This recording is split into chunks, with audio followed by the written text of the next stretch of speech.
क्रांती news, आवाज सर्वसामान्यांचा। उपबाजार आवारात कांदा खरेदीला वेग, शेतकऱ्यांना रोख पेमेंटसह विविध सुविधा।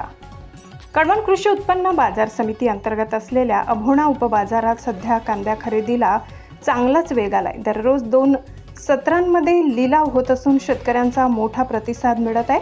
कांद्याच्या दरात वाढ होत असल्याने परिसरातील शेतकरी मोठ्या प्रमाणात आपला शेतमाल विक्रीसाठी अभोणा येथील कनाशी रोडवरील उपबाजारात आणत आहेत। या बाजारात व्यापाऱ्यांकडून शेतकऱ्यांना रोख पेमेंट देणे बंधनकारक करण्यात आले असून त्यामुळे शेतकऱ्यांना त्वरित पैसे मिळत आहेत। तसेच बाजार समितीकडून मूलभूत सुविधा उपलब्ध करून देण्यात आल्याने शेतकऱ्यांना सोयीस्कर वातावरणात व्यवहार करता येत आहे। व्यापारी असोसिएशनचे अध्यक्ष गणेश निकम यांनी सांगितले की कांदा खरेदी प्रक्रियेत पारदर्शकता राखली जात असून अचूक वजन आणि प्रतवारीनुसार शेतमालाला योग्य दर दिला जात आहे। त्यामुळे अधिकाधिक शेतकऱ्यांनी या बाजाराचा लाभ घ्यावा असे आवाहन त्यांनी केले। दरम्यान व्यापारी असोसिएशनचे उपाध्यक्ष मनोहर पवार यांनी बाजारातील सुविधांचे कौतुक करताना पुढील काळात शेतकऱ्यांच्या संरक्षणासाठी संपूर्ण बाजार आवारात शेड उभारण्याची मागणी केली। उन्हाळा व पावसाळ्यात शेतमालाचे नुकसान टाळण्यासाठी ही गरज असल्याचे त्यांनी नमूद केले। सध्या अभोणा उपबाजारात कांद्याला सरासरी 1300 रुपये प्रति क्विंटल दर मिळत असून बियाणे दर्जाच्या कांद्याला सुमारे 2000 रुपये दर मिळत असल्याची माहिती व्यापाऱ्यांनी दिली आहे। त्यामुळे शेतकऱ्यांमध्ये समाधानाचे वातावरण निर्माण झाले आहे। महाराष्ट्र क्रांती न्यूज साठी वृत्त संकलन विभाग, अभोणा, कळवण। आज सर्वप्रथम महाराष्ट्र क्रांती न्यूजला आमच्या व्यापारी असोसिएशन तर्फे त्यांच्या वर्धापन दिनानिमित्त खूप खूप शुभेच्छा देतो। आज त्यांनी या ठिकाणी व्हिजिट दिली आणि बाजाराची परिस्थिती जाणून घेतली। मी आपल्या मार्फत शेतकरी बांधवांना आवाहन करतो की आता या परिस्थितीमध्ये देशावरचे खूप व्यापारी स्टॉकसाठी आलेले आहेत, त्यामुळे थोडासा बाजारात 2 रुपयाचा वाढ झालेली आहे। सर्व शेतकरी बांधवांना एक विनंती आहे की त्यांनी चांगल्या उच्च प्रतीचा माल असेल तो चांगली प्रतीची निवड करून या ठिकाणी अभोणा उपबाजारात आणायचा आहे, म्हणजे आम्हाला जास्तीत जास्त भाव देण्याचा प्रयत्न आम्ही करू। काय सांगाल, या ठिकाणी अभोणा उपबाजारात मोठ्या संख्येने शेतकरी येतात, काय सुविधा असणं गरजेचं आहे, काय वाटतं? सुविधा आता फक्त पत्र्याचा शेड, बाकी सुविधा चांगल्या आहेत। पाणी भेटतं, फिल्टर बसवलेले पाण्याचं, संडास बाथरूमची सोय आहे, 2-3 लोखंडी शेड आहे।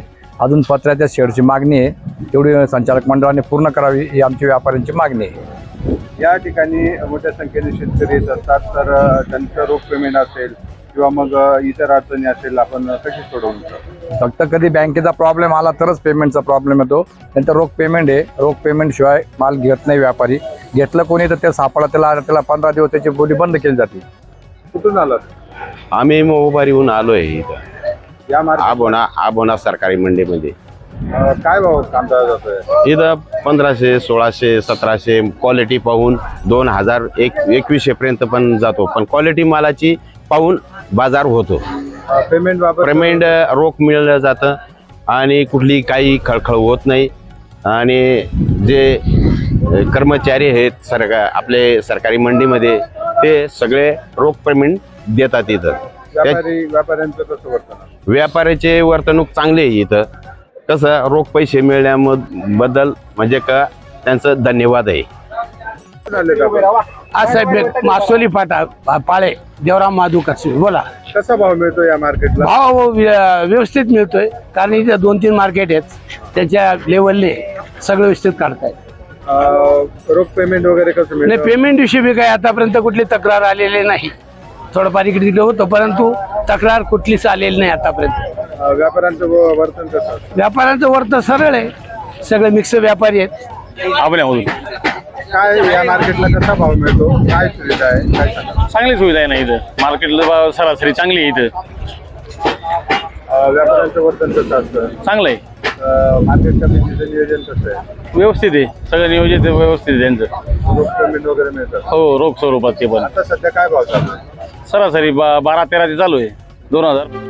अशाच नवनवीन बातम्या पाहण्यासाठी आमच्या महाराष्ट्र क्रांती न्यूज या YouTube चॅनलला लाईक करा, सबस्क्राईब करा आणि बेल आयकॉनला प्रेस करा।